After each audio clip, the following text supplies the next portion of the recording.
The following program deals with controversial subjects. The theories expressed are not the only possible interpretation. The viewer is invited to make a judgment based on all available information. Tonight on Sightings. It was a ship as big as my house. A startling report on the latest UFO sightings with astonishing footage captured on home video. Then, the Ouija board is not a toy and it's not a game. We uncover the sinister power of the Ouija board. And is an alien space station casting this shadow across the lunar surface?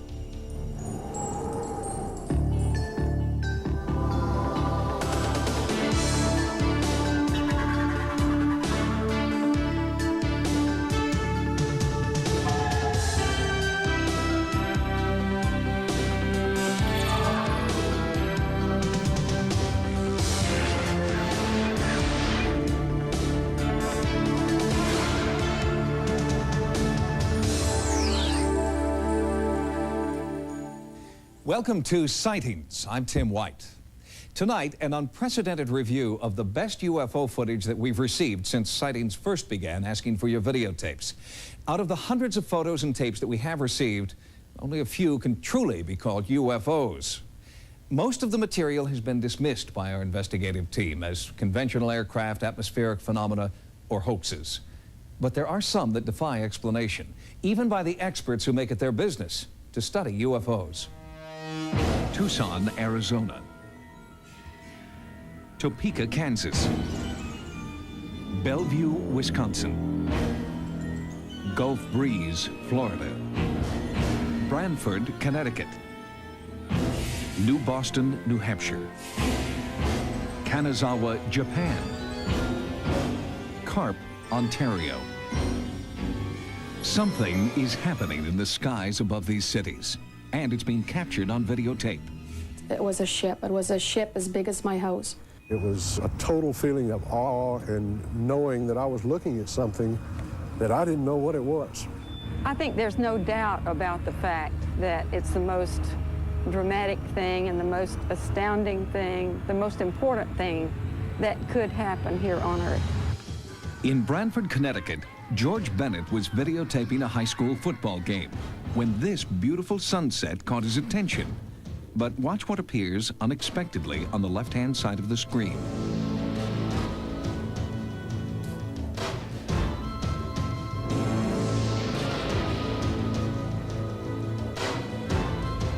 In Bellevue, Wisconsin, local TV cameraman Dave Hooker was taping this windmill for a story about a local farm. When he viewed the tape back at the station, this is what he found. Jeff Sino is a video analyst who studies hundreds of tapes of alleged UFOs every year. Here you can see an object moving behind a windmill here. Right there, it disappears into a cloud just before it goes behind this windmill. Clouds that day were at 25,000 feet, cirrus clouds.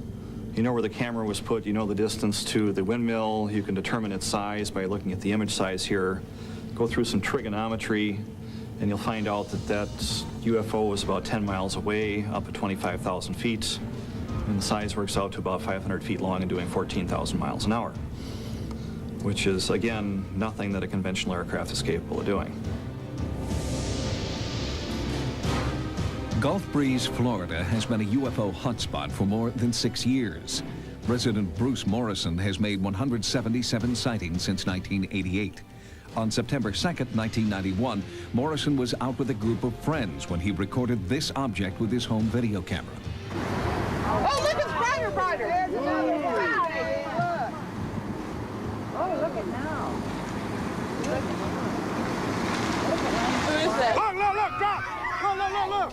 White show. Yes, white again, there it goes. White again. Yo, look, it's right there. Just drop something out, Gary. We had it drop these little objects out, and they would go out at an angle from the red object we were looking at, stop and turn red, and we would have two red objects sitting there. It gives you the impression of sometimes of fireworks. Sometimes it looks like a string coming out with a white ball on the end of it. These startling videos are due in large part to the home video revolution. The proliferation of UFOs on tape has analysts working overtime, including Robert Nathan of NASA's Jet Propulsion Laboratory. My feeling is the majority of the people who see something at night in the sky are telling a legitimate story in the sense that they certainly believe what they're seeing. But there are some people who are actively performing hoaxes, and it's a very difficult thing to separate these people. This is a rare daytime sighting recorded in Kanazawa, Japan. A shiny, reflective disc descends rapidly, then suddenly, with tremendous speed, the disc shoots off at an acute angle.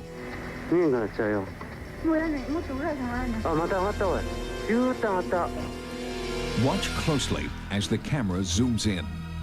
The outline of a saucer shape is unmistakable, but is this a true UFO or an optical illusion created by the sun?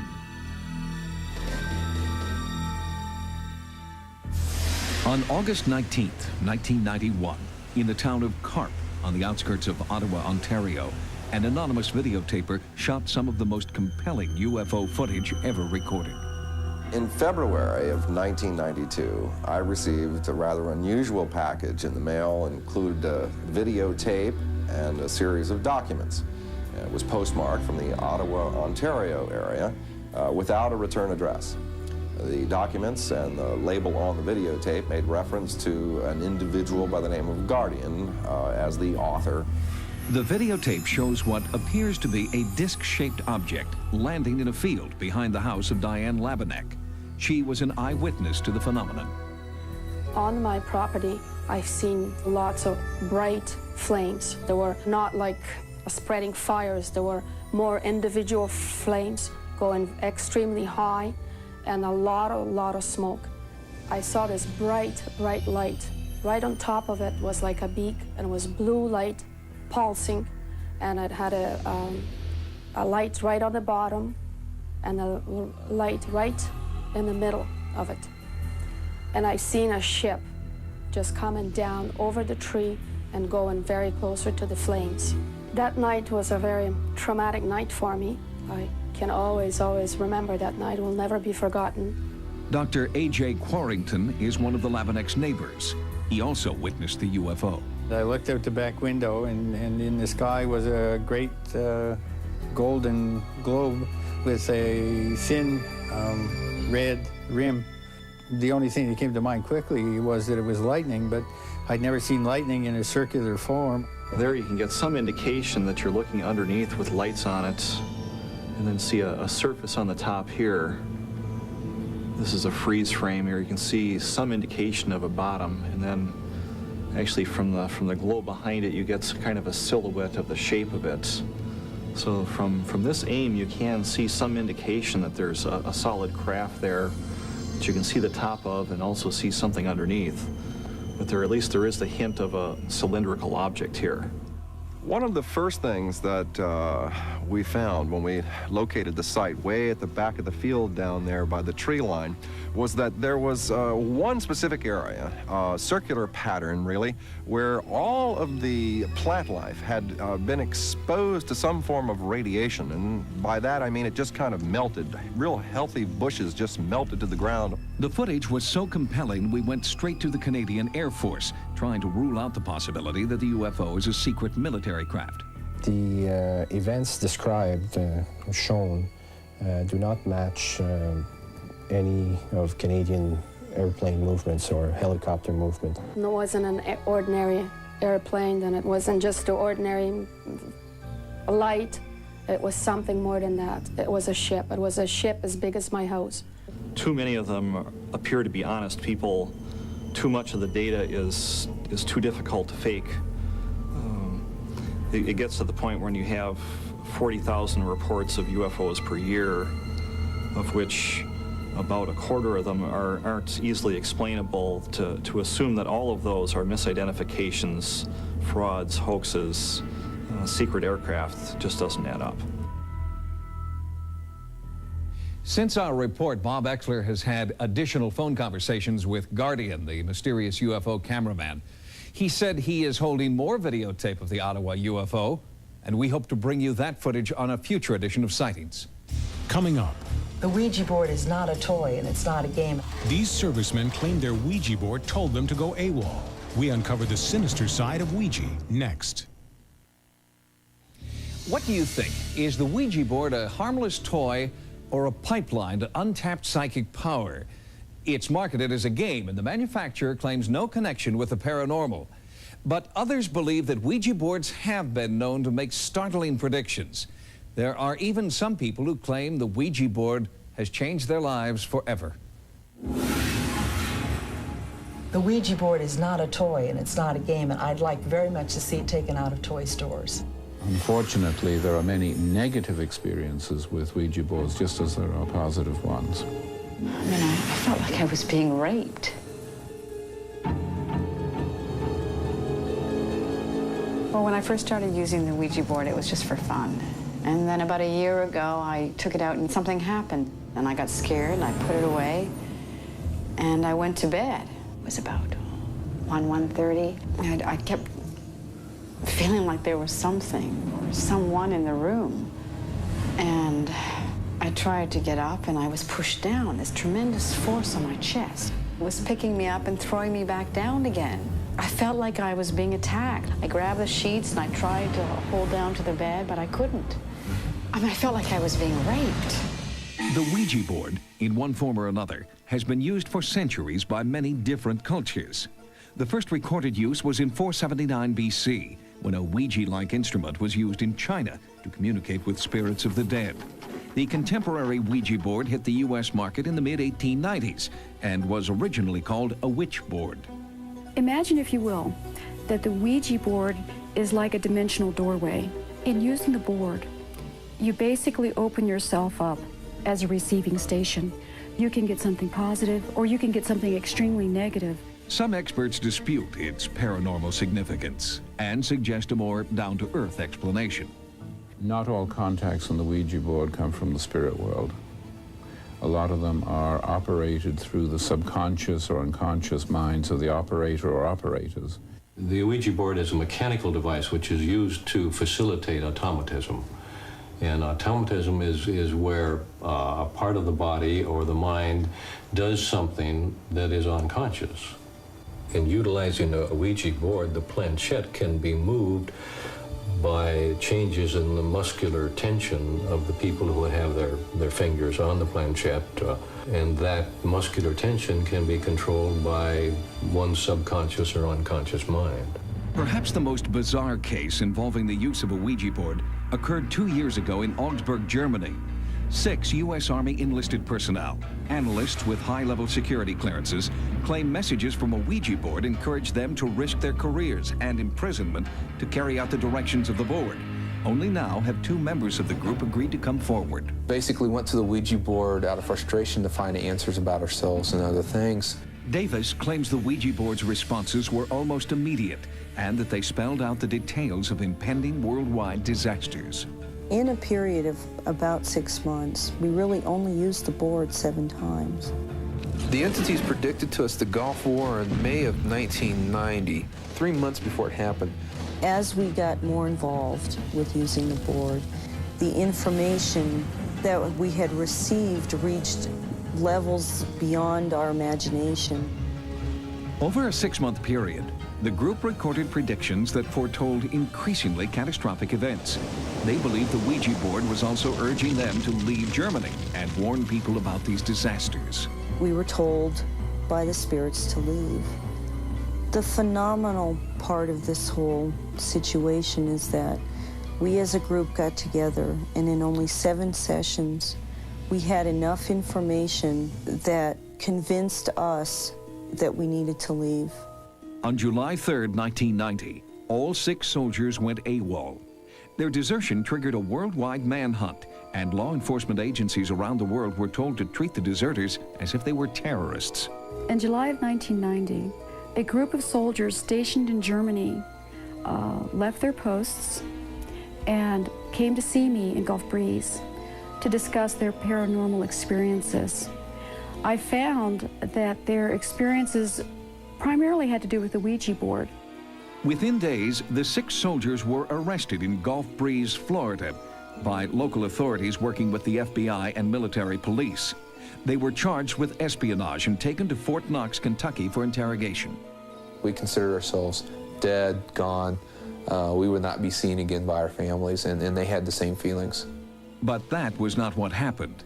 After the soldiers were interrogated, the case took a bizarre twist.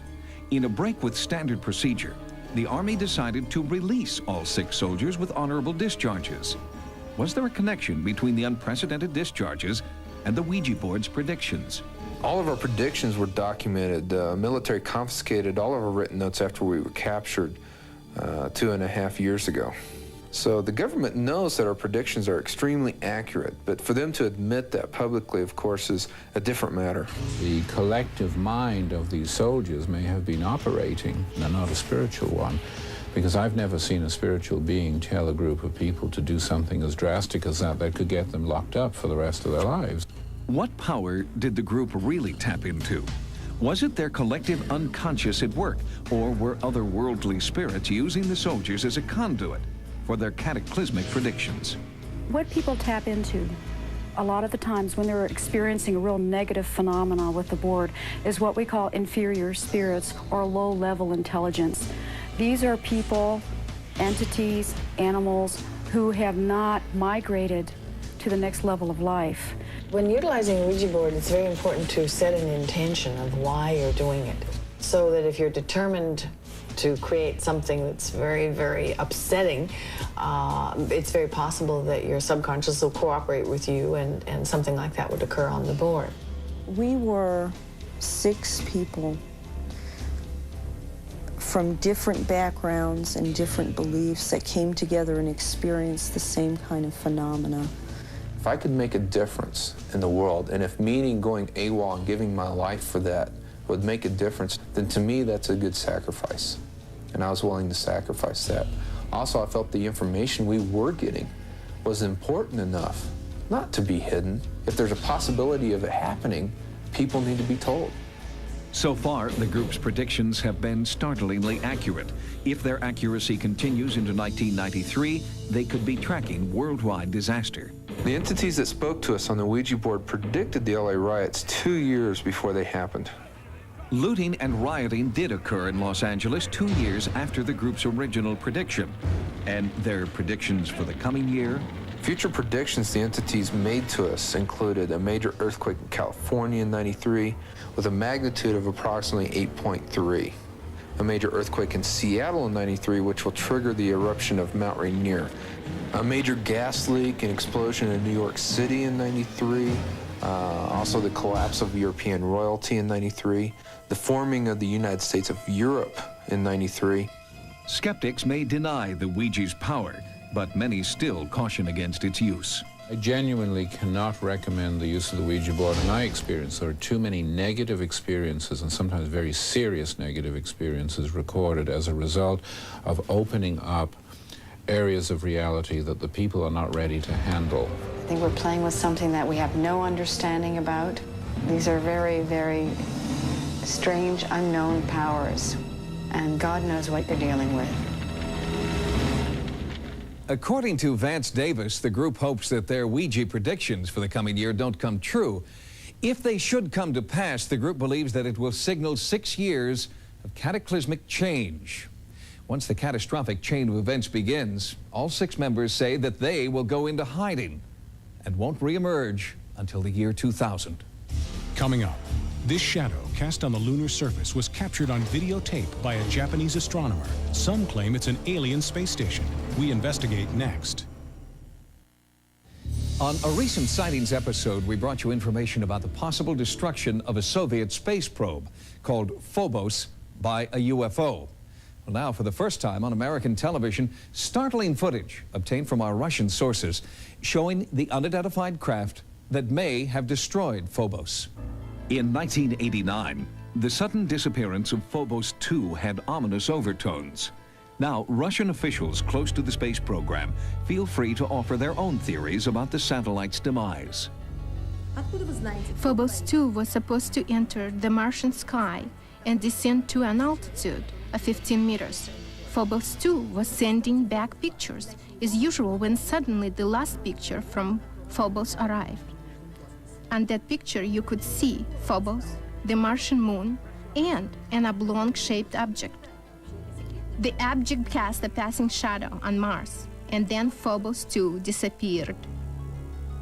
Scientists from around the world have studied the last photograph transmitted by Phobos 2. The oblong image shown here has been estimated to be at least 25 kilometers in length, nearly 13 miles long. Many believe that Phobos 2 photographed an immense alien craft. Now, nearly 4 years after the disappearance of Phobos 2, this footage, shot by a Japanese astronomer, may help explain the mystery. The footage shows a moving object, casting a shadow on our own moon's lunar surface. It appears here on American television for the first time. We have not rejected the possibility that a spacecraft took Phobos 2. There is footage of a craft of a great length that flew over the lunar surface at the speed of over 200 kilometers per second. Can you imagine that? A huge space station moving that fast? I believe this is an immense UFO mothership, which may have taken Phobos 2. It's frightening, in fact. The day before Phobos 2 was launched, the senior designer of the project received a phone call. A steely male voice said, "Don't launch Phobos 2, or it will be destroyed by a large saucer." We all got a cold chill from this warning. Could there be an immense UFO traveling through our solar system, ready to destroy any and all satellites that get too close for comfort? It is indeed a very chilling thought. If you photographed or videotaped what you believe to be a UFO, or if you've experienced any type of paranormal activity, our Sightings investigative team wants to know about it. If you've had a paranormal experience, call our Sightings hotline at 1-900-740-SIGHT. That's 1-900-740-SITE. Each call 75 cents a minute, average call lasts 2 minutes, and you must be 18 years or older. Again, the Sightings hotline is 1-900-740-7483. Join us next time for new investigations into the unexplained. For Sightings, I'm Tim White. Spend Valentine's Day with the ones you love and catch special appearances by Martin Lawrence all night long, Sunday on Fox. Now stay tuned for another episode of Sightings next.